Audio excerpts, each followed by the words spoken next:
क्या हुआ जब एक रानी को अपने अस्तबल में बंधे एक घोड़े से प्यार हो गया। बहुत पुरानी बात है। एक राज्य में एक राजा और रानी रहा करते थे। वे दोनों एक दूसरे से बहुत प्रेम करते थे। उनकी शादी को बहुत साल गुजर जाने के बावजूद उन्हें कोई संतान प्राप्त नहीं हुई, जिसके कारण राजा को शर्मिंदगी का सामना करना पड़ता था। राजा ने अनेक हकीमों और वैद्यों से इस बारे में सलाह ली और उन्होंने जैसा कहा वैसा ही किया। फिर भी राजा को संतान प्राप्त नहीं हुई। ऐसे ही समय बीतता गया। एक बार रानी अपने कमरे में आराम कर रही थी। तभी रानी के कक्ष में सफाई करने वाली नौकरानियां यह समझकर कि रानी सो रही है, आपस में बात करने लगी। एक बोली, हमारे राजा और रानी एक दूसरे से कितना प्रेम करते हैं, फिर भी कितनी दुख की बात है कि उन्हें कोई संतान प्राप्त नहीं हुई। दूसरी नौकरानी ने उत्तर देते हुए कहा, यह बात बिल्कुल सही है, लेकिन रानी को जंगल में रहने वाले साधु के पास जाना चाहिए, क्योंकि उनके बारे में मैंने बहुत सुना है। यह बात करते हुए दोनों नौकरानियां रानी के कक्ष से बाहर चली गईं। सोने का दिखावा कर रानी ने सारी बात चुपचाप सुन ली। उसने चोरी छिपे जंगल जाने का फैसला किया। अगली सुबह सबकी नजरों से बचते हुए वह अकेले ही जंगल की ओर निकल पड़ी। जंगल में कुछ दूर चलने के बाद उसे एक कुटिया दिखाई दी। रानी धीरे धीरे चलते हुए उस कुटिया के पास पहुंची।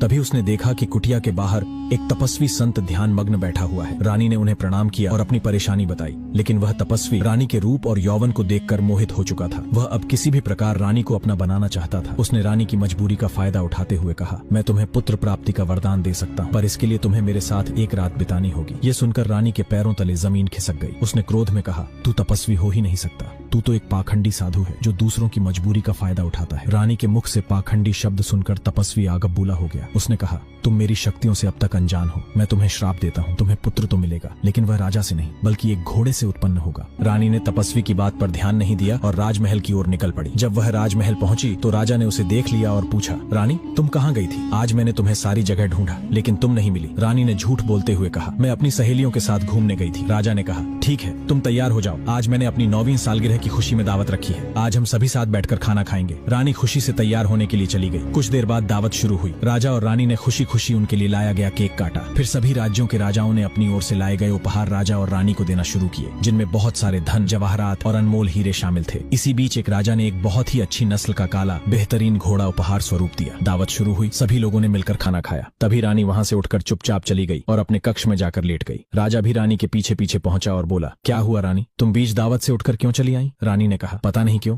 पर मेरे मन में एक अजीब सी बेचैनी हो रही है, जैसे कुछ अनहोनी होने वाली हो। रानी की यह बात सुनकर राजा घबरा गया। उसने कई हकीमों को बुलवाया और रानी का इलाज करवाया। कुछ दिन तो सब ठीक रहा, लेकिन जैसे ही शाम ढलती रानी को फिर से वही बेचैनी होने लगती। और फिर एक रात कुछ ऐसा हुआ जिसकी किसी ने कल्पना भी नहीं की थी। रानी ने घोड़ी का रूप धारण कर लिया। वो चुपचाप महल से निकलकर अस्तबल पहुंच गई, जहाँ वही काला घोड़ा बंधा हुआ था। अब ये हर रात होने लगा। दिन में रानी सामान्य रहती और रात को रहस्यमयी घोड़ी बनकर अस्तबल चली जाती। समय बीता और रानी गर्भवती हो गई। राजा और पूरे राज्य में खुशी की लहर दौड़ गई। राजा ने रानी की सेवा के लिए ढेरों नौकरानियां तैनात कर दी ताकि उसे